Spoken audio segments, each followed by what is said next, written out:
What's up, everybody? Today we are once again talking about Rep. Tony Gonzales. Oh, brother, this guy stinks! Now, if you haven't seen the previous two videos covering this slimy piece of crap, I suggest checking them out down in the description. I'm not going to point up here because apparently when I do that, half of the time you guys just don't see it. Now, in the past two videos that we've made about the subject, Tony Gonzales has taken things out of context or quite literally made up lies about his opponent, Brandon Herrera. Brandon Herrera, of course, being the gun tuber as well as congressional candidate that is now facing Tony Gonzales in the Texas runoff election for District 23. But whether or not his previous attacks have met the legal definition for slander is a little up in the air. But his most recent one, that's a doozy. And what is this most recent attack? Well, it's right out of the leftist progressive playbook. Call your opponent a Nazi.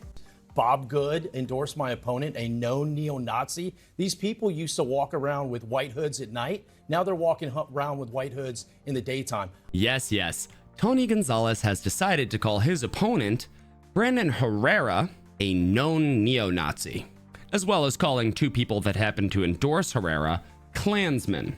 But what could his justification be for this? Now, if you didn't know, Klan members and neo-Nazis are white supremacists. Brandon's not white. Just like a lot of leftist politicians like to call everybody that disagrees with them a fucking Nazi, seems that voting for gun control wasn't enough, so now he has to attack just like them. So I guess Brandon is now the Hispanic face of white supremacy, according to Tony Gonzales. So let's run it down from the previous videos till now. According to Tony, Brandon isn't a real Texan because he wasn't born there, which would also exclude Davy Crockett and Sam Houston, resulting from the fact that he was registered to vote in North Carolina, which Tony was also registered to vote in Florida. That Brandon Herrera is not a real conservative because he called Barron Trump tall, but signing a bill for gun control, saying you'd do it again, and then not signing the letter supporting Greg Abbott in the defense of the border of Texas makes you conservative to Tony? See, I'm confused now. Here's the thing. A lot of people don't understand conservatism. I'm going to be real. Part of that is due to the lack of messaging, or at least proper messaging from people about it. Conservatives are not like this man. Or this one. No. Conservatives are more like Thomas Massey. You know, anti-authoritarian, anti-federal government, more pro-states' rights, small government, low taxes, if any taxes at all, much more close to libertarian values. Pretty much, you do what you want in your life, provided that it does not infringe on anyone else's life. I think that seems fair. But Tony doesn't see it that way. Tony sees it as, you have to think exactly like I do, because I am the arbiter of conservatism. Not me, Tony. But of course, he couldn't just stop at calling Brandon a known neo-Nazi. Known to who? Apparently only Tony. But Tony decides to post yet another really cringy ad. I'm a mother of 3 children. I'm supporting Tony Gonzales because he's a man of faith and integrity. He's a loving father of 6 children and fought for our country in the Navy. As a mother, I want you to know some things about his opponent. Brandon Herrera is downright vulgar and offensive. I mean, would you want your kids looking up to this guy? If it offends you, I really don't give a fuck. Do drugs, eat ass. Morbid. Ass man myself. When you ring the notification bell on my channel after you subscribe, you will have more sex. Bunch of tigers, meth, polygamy, and butt sex. He's a bitch boy.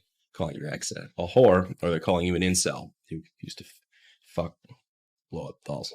Seriously, fuck you guys. We can do better. We have to. For our children. Please join me in voting for Tony Gonzales in the upcoming runoff election. Now, I'm pretty sure that this person has never been on the internet. But if they have, I'm quite sure that they would have discovered swearing. Now, Brandon is not somebody who is politically correct. What drives me crazy is the people who apologize for shit that they did nothing wrong. It's like, no. There's so much of that on YouTube. Don't fucking apologize. You stick by what you fucking, like, if you didn't do anything wrong, don't cow to it, because the only people that you're impressing are the people who will never fucking like you. It's actually one of the things a lot of people like about him. They don't like that fake BS that a lot of politicians put up. They much prefer somebody who's real. And what do a lot of real people do? Well, they make dark jokes and swear in real life, especially on the internet. You would think that Tony would be far more concerned with people filming a gay porno in the middle of the halls of Congress, or perhaps the fact that many members of Congress have been caught sleeping with prostitutes, or hiring some of them as their personal assistants, or, in the case of some Democrats, having sex with Chinese spies and then trying to defend themselves on Twitter. Yeah, that happened. He's still in office, by the way. But no, I'm quite sure that Brandon swearing and using some naughty language is just the worst thing ever. Do drugs, eat ass. Totally makes him lose my vote. Oh my god, I would never vote for somebody that eats ass. Actually, I would. I'm an ass guy myself. Let's be real. The only people that this is going to dissuade from voting for Brandon are boob guys, because Brandon is obviously an ass man. Here's the thing, boob guys.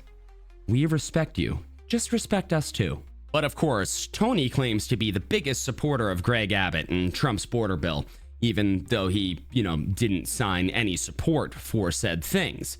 But instead, decides to say that Brandon is making fun of Greg Abbott for being in a wheelchair. Which of course got quickly community noted, probably by the fat electrician once again. So of course Tony's saying, in case you missed it, although these comments appear on videos publicly posted on the internet, Herrera denied making such remarks. No. He denied making fun of the governor because he did not, in fact, make fun of the governor. He used the governor's condition as a lighthearted remark to show that the governor actually has a great spine, that he has principles behind at least what he believes in, saying, "It sucks that it takes a governor in a wheelchair to actually stand up for something. Why would anybody trust a man who can't even be truthful about his political opponent? He can't even be truthful about his own voting record. Tony Gonzales is about as conservative as my mother. And my mother's a communist. The person who adopted me was a communist. I'm the black sheep of the family." But just when you thought all of that was enough, Tony decided to post this, saying, "What a disaster." Tony Gonzales made the statement implying that Brandon Herrera got the bomb squad to be called on a school. How did he do that, I wonder? Did Brandon Herrera plant a bomb? No, once again, this is Tony being full of fucking shit. This implies that Herrera planted a bomb at a school. However, he received a spent ammo casing as a joke, re-gifting it to a fan who left it at a restaurant, saying it is vital to read the full article. Team Tony omitted this context. Tony, how can you not understand context yet? See, context matters, because here's the thing, Tony. I could look at you in the men's bathroom peeing in a urinal like a perfectly normal adult male. And as he was grunting and moaning, squeezing that last bit of fucking prostate-driven pee out, I could say it sounded like he was nutting. Tony Gonzales masturbates in a public restroom. You see how context matters? Because what I said was just complete fucking bullshit, just like your campaign. But seriously, after what we've already seen and covered in the past 2 videos, how can we expect anything better from this guy? Really, he is borrowing the leftist progressive playbook on how to attack people that don't agree with you. And what does Brandon not agree with Tony on? Well, pretty much everything, because Tony might as well be a Democrat. That's why I gave him blue hair in the thumbnail. Do you think he passes? Yeah, I didn't think so. Now that I look at this image of Tony with blue hair, it actually does look like every single person at an anti-Trump rally. Like every single one of them. Fucking great. Have a good one. Peace.